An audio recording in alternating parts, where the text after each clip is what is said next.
Fala pessoal, mais uma vez estou aqui de volta para falar dessa vez sobre o capítulo de pressão. Dentro do tópico de hidrostática, né, o capítulo de pressão vem após o capítulo de densidade e é uma parte muito, mas muito importante, né, dentro do capítulo de hidrostática, porque você vai estudar agora o conceito de pressão baseado em fluidos, mas lá na frente a gente vai ver como se comporta também a pressão de gases, né, no interior de um cilindro, como eu posso distribuir força sobre área e outras grandezas, né? Bem, eu trago aqui para vocês um recipiente, tá? Onde essa marca de azul aqui, ó, representa uma coluna de água, onde ele está preenchido até aquela superfície, todo de água. Aquela água, ela está exercendo uma força no fundo do recipiente, tá bom? E nas paredes laterais também. Tá? O nosso objetivo em hidrostática sempre é calcular as pressões ao fundo dos recipientes. Tá? Dentro das questões dos exercícios, dos comentários sobre o nosso vestibular, a gente vai ver apenas a ideia de pressão relacionada na vertical. É o que pega mais, na verdade. Tá? Então aí eu trago a ideia de, eu tenho tudo isso aí digamos, é um líquido. Tá? É um líquido. Tudo isso aí que você está vendo, ó. Toda essa parte, até a marca d'água. Aí o que é que eu vou fazer? Faz de conta que eu vou pegar um copo e vou afundar na água ele aberto, de modo que esse copo encha-se apenas com uma certa porção de água. Que eu vou fazer uma análise, né? Eu vou fazer um estudo físico, né? Elaborar algumas leis e teorias sobre essa porção. Então eu peguei o copo e ó, coloquei aqui. Esse copo, ele está digamos, com uma certa massa de água. Vamos fazer uma análise, tá, pessoal? No fundo do recipiente existe uma certa área, que eu vou chamar de A. Toda essa coluna de água aqui, ó, ela tem uma certa massa, certo? Então eu vou denotar que essa massa pode ser dada com uma relação entre o peso, né, que é massa vezes gravidade. Só um exemplo, né? Essa massa de água, ela tem exerce uma certa força no fundo do recipiente e essa força ela é dada pelo peso, onde o peso é a massa vezes a gravidade, tá bom?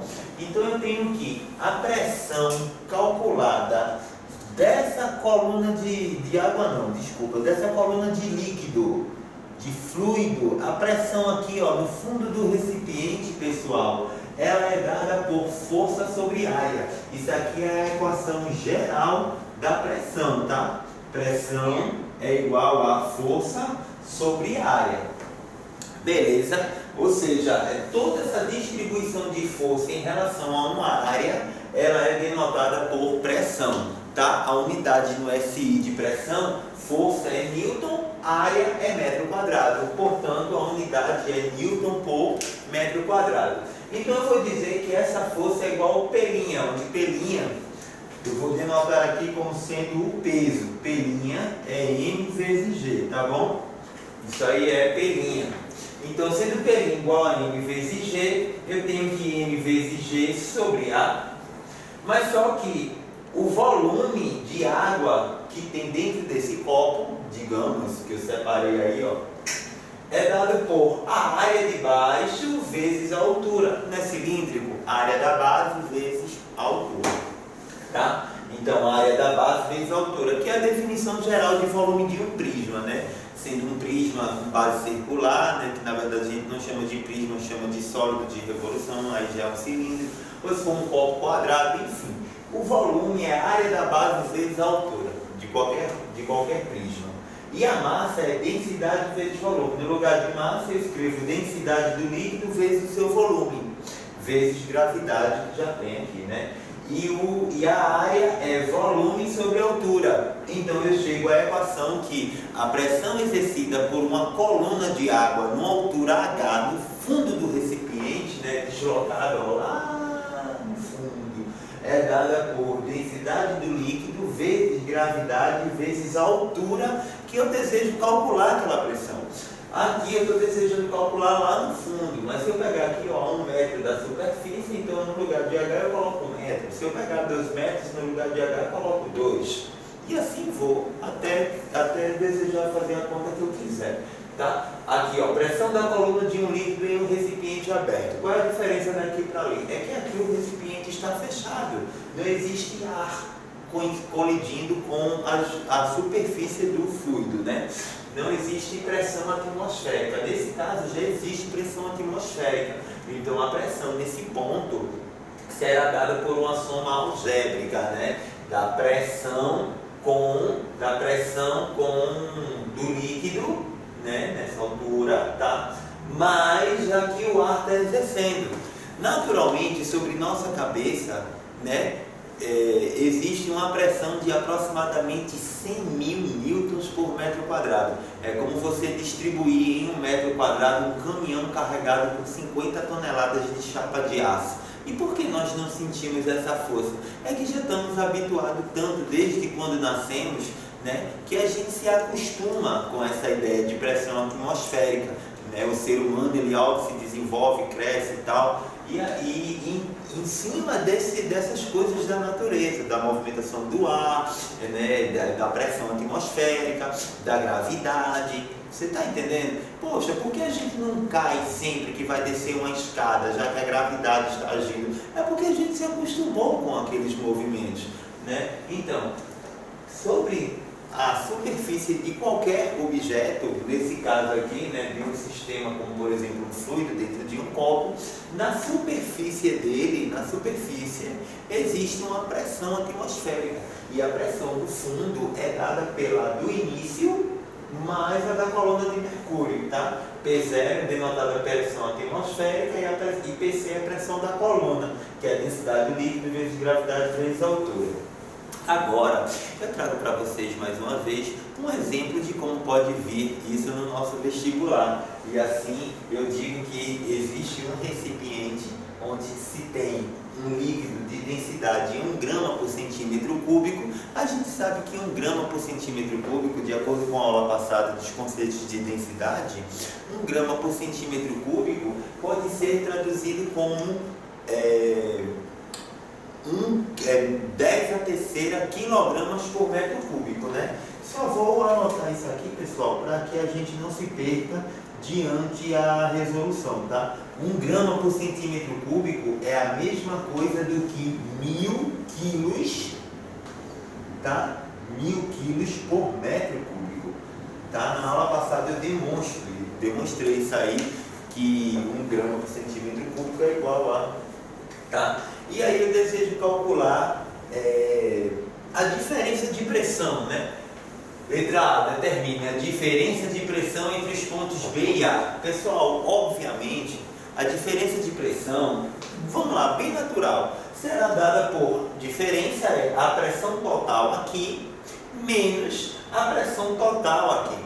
Lembrando que essa altura, pessoal, ela é medida a partir da superfície, tá? A superfície tem como nível de referência o zero, só para lembrar, hein? E a altura, ela cresce para baixo, tá? O mais, ó, é para baixo, tá? Então, qual desses pontos sentirá uma pressão maior? Em outras palavras, se isso for uma piscina e desejarmos mergulhar, como fazíamos na nossa infância, quando íamos nos parques de diversões, se a gente aquáticos, né? Se a gente tentar mergulhar e tal, qual desses pontos a gente vai sentir mais dor nos nossos ouvidos? A pressão vai ser maior. O que está mais no raso ou o que está mais no fundo? Obviamente a gente vai responder que lá no fundo o ouvido dói mais. É porque a pressão para baixo ela aumenta. Cada vez que você vai descendo um buraco ou vai descendo sobre uma piscina na intenção de ir ao fundo, quanto mais profundo, maior é a pressão. Quanto mais eu vou subindo, menor é a pressão. Essa pressão, futuramente, vocês vão ver que ela também se enquadra em fluidos gasosos, né? Como é o caso aí, por exemplo, do ar.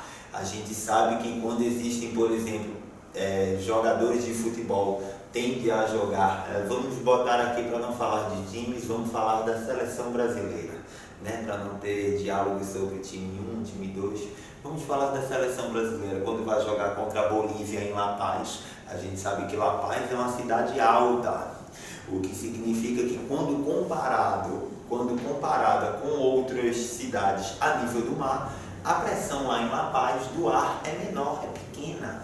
Porque à medida que eu subo, a pressão diminui. Quando eu desço, a pressão aumenta. Se eu vou para um lugar alto, lá em cima a pressão atmosférica é muito pequena.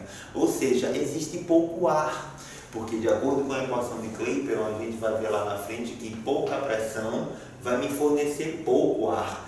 Então quer dizer que um buraco pode ter mais ar do que fora dele. Sim, porque a pressão dentro de um buraco é maior do que a pressão fora, né? Quanto mais eu subo, menor é a pressão. Aí lá na física a gente prova, né, através de cálculos, que quando a pressão é pequena, a quantidade de substância que envolve aquela pressão também é pequena. Então tem pouco ar. Devido a isso, a gente respira com mais dificuldade, né? O oxigênio é pouco, é mais rarefeito, como fala, à medida que a gente vai subindo. Então, continuando nossa questão aqui, a diferença de pressão é dada por PB menos PA, onde PB é a atmosférica mais a da coluna de mercúrio, e a pressão em A é a atmosférica menos a da coluna de mercúrio. Eu subtraio as atmosféricas, né? Aqui tem um menos, tá? E esse menos aqui, ó, também vai multiplicar esse mais, que vai me gerar um menos. Então, a diferença de pressão, pessoal, entre dois pontos em um líquido, ela pode ser calculada como sendo densidade do líquido vezes a gravidade vezes a diferença de altura. Já que P é dado por densidade do líquido vezes gravidade vezes altura, densidade do líquido vezes gravidade vezes altura, então se eu botar um delta aqui no P, eu vou botar um delta aqui no H. Então assim a diferença de altura sendo de 2 metros para 1 metro, dá 1 metro só, né? Eu substituo o H por 1, o G na física é 10, que é a nossa gravidade, e a densidade do líquido é 1000. Então a diferença de pressão é 10⁴ Newton por metro quadrado. Tá? Significa mais ou menos 10% da nossa pressão atmosférica. Na letra B, eu peço para que você determine a intensidade da força resultante que a água exerce sobre as paredes do fundo do recipiente. Olha que interessante, como a água está exercendo uma certa força lá no fundo, esse fundo aqui, ele está sofrendo uma pressão. No caso aqui, né, pessoal? Está sofrendo uma pressão. Então, esse fundo, ele vai sentir uma certa sensação de força.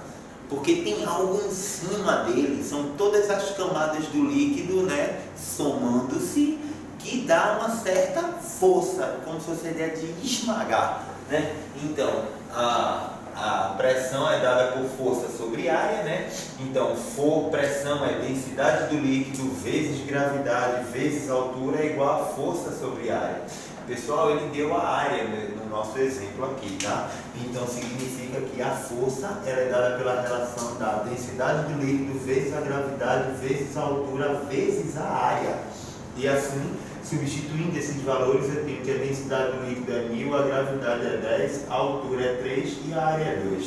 Tudo no SI, né, dá 10⁴, 10⁴ é 10.000. 10⁴ é 10.000. 3 vezes 2 é 6. 6 vezes 10.000 está dando 60.000 newtons.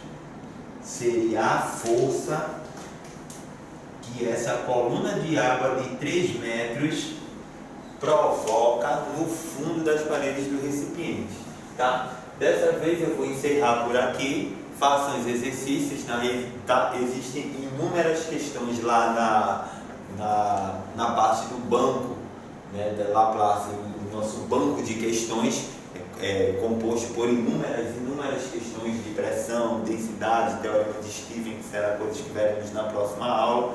Eu peço para que vocês façam os exercícios, fiquem ligados na teoria, vejam e revejam os vídeos quantas vezes for preciso até que absorva todo o assunto, tá? O resto é com vocês. Um forte abraço, até a próxima.